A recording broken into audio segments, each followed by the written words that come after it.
అందరికీ ఓం నమ శివాయ. ఈరోజు నేను ఒక ముఖ్యమైన విషయం చెప్పాలనుకుంటున్నా. అదేంటంటే, చాలామంది నేను వెజిటబుల్ మార్కెట్‌కి వెళ్ళినప్పుడు నన్ను యూట్యూబ్‌లో చూసి చాలామంది గుర్తుపడతారు మా ఇంటి దగ్గర.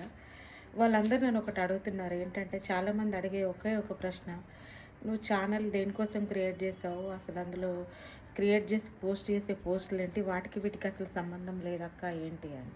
నిజమే. నేనసలు ఛానల్ ఇంకోలాగా అనుకున్నా, ఇంకోలాగా ఎళ్ళిపోయింది. యాక్చువల్‌గా నేను రిలేటెడ్‌లో పెడదామనుకున్నా. కానీ నా సబ్జెక్ట్ లా. నేను చదివింది గూడా లానే.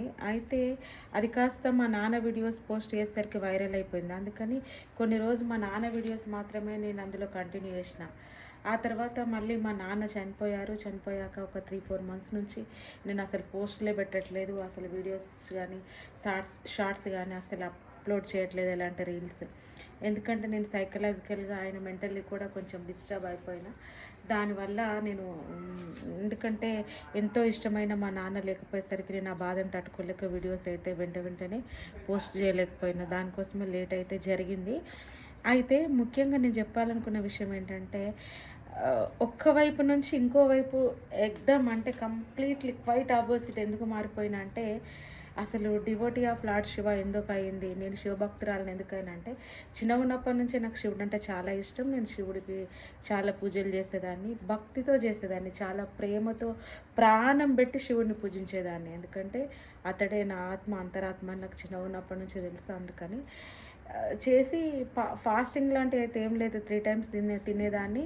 కానీ కాకపోతే శివుడికి పూజ ఎక్కువ చేసేదాన్ని. అయితే కొన్ని రోజుల తర్వాత మా ఇంట్లో కూడా శివుడికి పూజ చేసేవాళ్ళు. మా ఇంట్లో పంచలోహ విగ్రహాలు వెండివి అట్లా శివలింగాలు ఉంటాయి కదా! అవి మా అమ్మ వాళ్ళ ఇంట్లో ఉండేటివి. వాటికి మా అమ్మ వాళ్ళ ఇంట్లో శివుడికి పట్నం వేసేవాళ్ళు. అంటే శివపార్వతుల కళ్యాణం కూడా శివరాత్రి రోజు చేపించేవాళ్ళు. అయితే అలా కొన్ని రోజులు అయిపోయిన తర్వాత అప్పుడు మా నాన్న మా ఊరు సర్పంచ్‌గా ఉండేవాళ్ళు. మా నాన్న కూడా మంచి దైవభక్తున్న అతనే. అతను రోజు పూజ చేసేవాడు. ఏమైందో తెలీదు.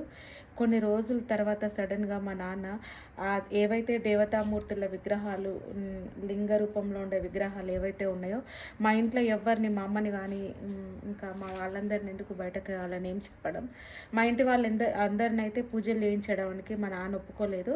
ఒప్పుకోకపోగా ఆ శివలింగాలు ఏవైతే ఉన్నాయో అవన్నిటిని తీసుకెళ్ళిపోయి ఒక బురద గుంటలో ఎక్కడేసాడో కూడా మాకు తెలీదు. బురదలో తొక్కేసి వచ్చిండు.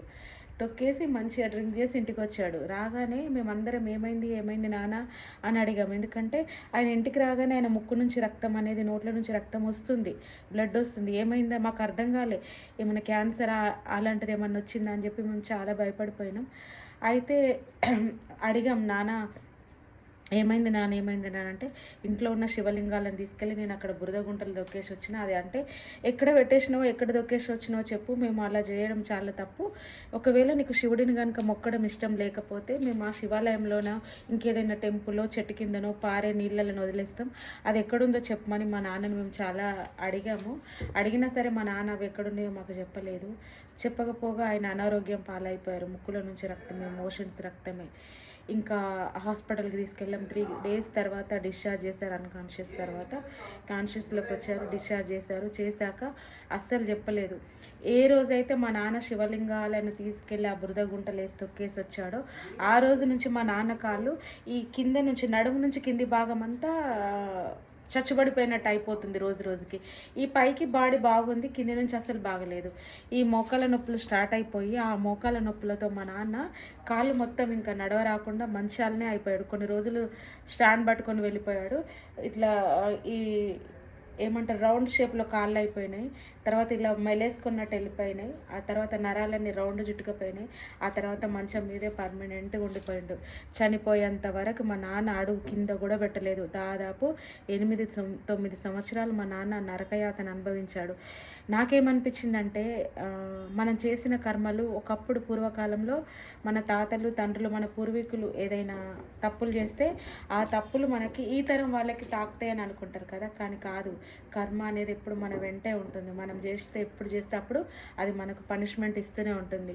మా నాన్న చేసిన తప్పు ఏమైందంటే, అప్పుడు అది తొక్కేసి తర్వాత కాళ్ళు చచ్చుబడిపోయి, నేను చెప్పిన కదా మాకు ఎవరికి చెప్పలేదు.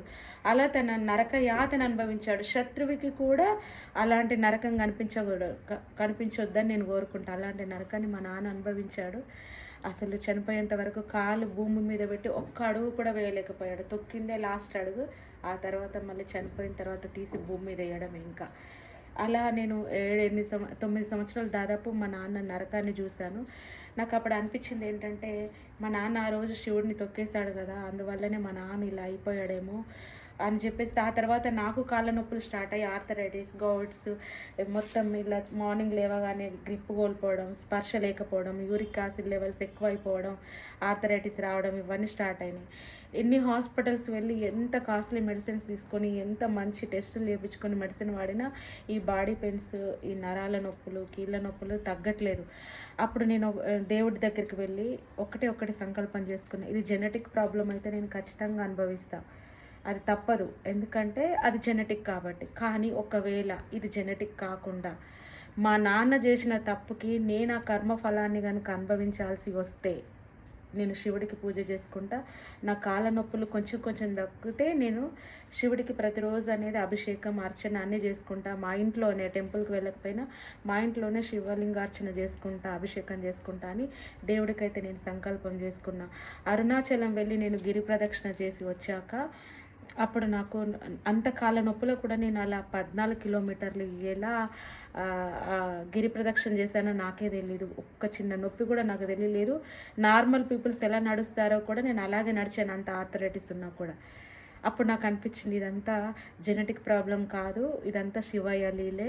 తను మా నాన్న చేసిన కర్మఫలం నాకు క్యారీ ఫార్వర్డ్ అయింది కాబట్టి నేను దీన్ని ఈ జన్మలోనే శూన్యం చేసుకుందామని శివుడి భక్తురాలుగా అయితే మారిపోయినా. అందరు ఏమని అనుకోని, నేను చదివింది లావ్ అని, నేను చదివింది ఒకటి, జాబ్ చేసేది ఒకటి, నేను యూట్యూబ్లో చెప్తుంది ఒకటి అని ఎంతమంది ఏమనుకున్నా ఐ డోంట్ కేర్. ఎందుకంటే దేవుడు అనేటోడు పైన ఉన్నాడు, ఆయన చూస్తాడు నేనేంటనేది.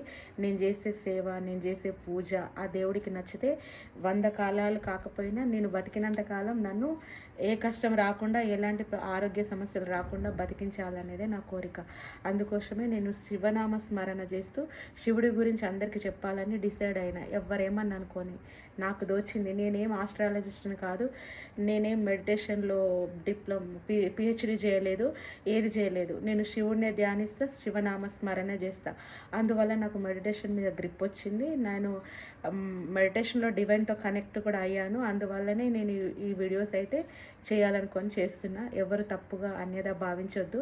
ఎందుకంటే ఎవరికైనా సరే మనిషి ఒక్క చదువు చదివి ఒకే పుట్టుక పుట్టి ఒకే దారిలో వెళ్ళాలని ఏముండదు. చదివింది వేరు, బతికే విధానం వేరు, నేను ఉంటున్న నా జీవిత శైలి వేరు, ఇప్పుడు నేను ఎంచుకున్న జీవిత మార్గం వేరు. ఎందుకంటే నేను ఎంచుకున్నదే శివ మార్గాన్ని. శివుడు ఎలా నడిచాడో అతని వెనుక నేను అతని భక్తురాలుగా నడవాలన్నది నా కోరిక. ఒకవేళ మీకు నచ్చితే శివోహం అని కామెంట్ చేయండి. ఇంకా ఒక విషయం నేను చెప్పడం మర్చిపోయాను. అదేంటంటే, చెప్పాను కదా, మా నాన్న శివుడిని ఎక్కడ పెట్టాడో చెప్పలేదు. ఆ తర్వాత తన మరణానంతరం నేను చాలా బాధపడిపోయాను. కానీ చనిపోవడానికి ముందు 3-4 డేస్ ముందు మా నాన్న ప్రతిరోజు నాకు శివుడు కనిపిస్తుండు, ఎటు చూసిన శివలింగాలు కనిపిస్తున్నాయి, దేవుడు రమ్మంటుండు, దేవుడు పిలుస్తున్నాడని ఇలా నిద్రపోకుండా అసలు అలాగే ఉన్నాడు. కళ్ళు మూసుకుంటే నన్ను తీసుకెళ్ళిపోతాడు కాబట్టి నేను నిద్రపోకుండా ఇలా ఉంటున్నా. దేవుడు అక్కడే కూర్చున్నాడు, నన్ను రమ్మంటుండు, ఇక్కడ వీళ్ళు ఉన్నారు, పిలుస్తున్నారు, చనిపోయిన వాళ్ళు కనిపిస్తున్నారని చాలా చెప్పాడు. అయినా నేను నమ్మలేదు. కానీ ఎందుకంటే చనిపోయే ముందు మన జ్ఞాపక శక్తి తాలూకు విషయాలన్నీ ఒక్కొక్కటిగా మన మెమొరీ లాస్ అవుతారు అనేది నేను గరుడ సిద్ధాంతంలో నేను చదివాను.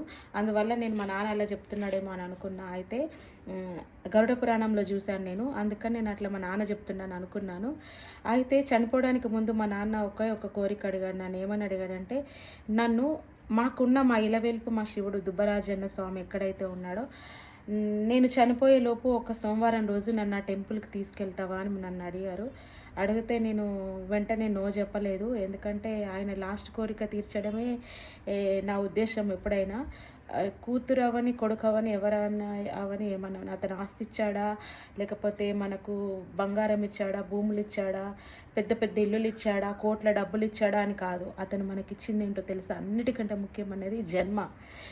నన్ను పుట్టించండే కదా, అదొక జన్మని, ఒక మానవ జన్మని నన్ను ఈ ప్రపంచానికి, యూనివర్స్కి, తర్వాత ఏమంటారు, ఈ భూమి మీద నన్ను ఒక మనిషిలాగా పుట్టించాడు కదా, దీనికి మించిన ఒక గొప్ప బహుమతి ఉండదని నేను అనుకుంటా.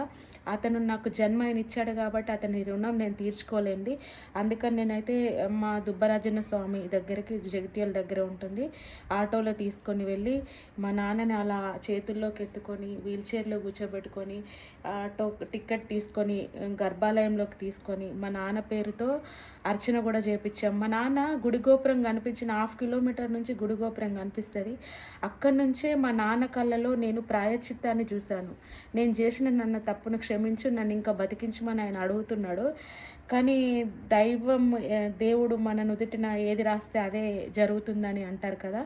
కానీ ఇంక మా నాన్నకి ఆ రోజు అప్పటి వరకే అయిపోయిందని అనుకుంటాను. మా నాన్న ఎప్పుడైతే తల వంచి ఇలా చేతులెత్తి దేవుడికి సాష్టాంగ నా లోపల పరివర్తన కలిగింది. నేను చేసిన తప్పుకు నేను ప్రాయశ్చిత్తం చేసుకుంటున్నానని పడ్డాడో, తన తప్పు తెలుసుకొని బాధపడి దేవుడిని నేను చేసిన తప్పుకి నన్ను ఇంకా బతికించు అని అడుగుతున్నాడు చూసినావా? అప్పుడు ఆయన కళ్ళల్లో కనిపించిన కన్నీళ్ళు ఒక కూతురిగా నేను వాటిని తీసుకోలేకపోయినా.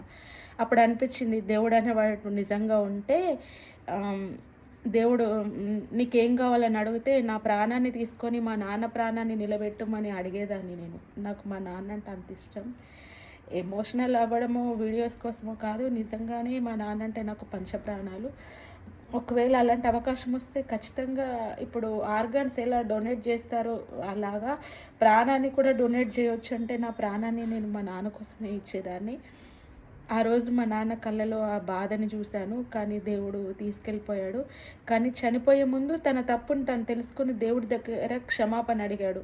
అందుకనే నేను దైవ మార్గాన్ని ఎంచుకున్నా. ఎందుకంటే నేను కూడా తెలిసి తెలియక ఎన్నో తప్పులు చేస్తుంటా. అలాంటి తప్పులు నాకు కానీ, నా పిల్లలకు కానీ, ఇంకా నా వెనకాల ఉండే తరానికి కానీ జరగొద్దు అంటే నేను ఈ జన్మలోనే ఈ కర్మఫలాన్ని అనుభవించి ఈ జన్మలోనే దాన్ని పరిసమాప్తం చేయాలని నేను అనుకొని ఈ మార్గాన్ని అయితే ఎంచుకున్నా. వీలైతే నాకు సపోర్ట్ చేయండి, ఎంకరేజ్ చేయండి, ప్లీజ్ సబ్స్క్రైబ్ కూడా చేయండి.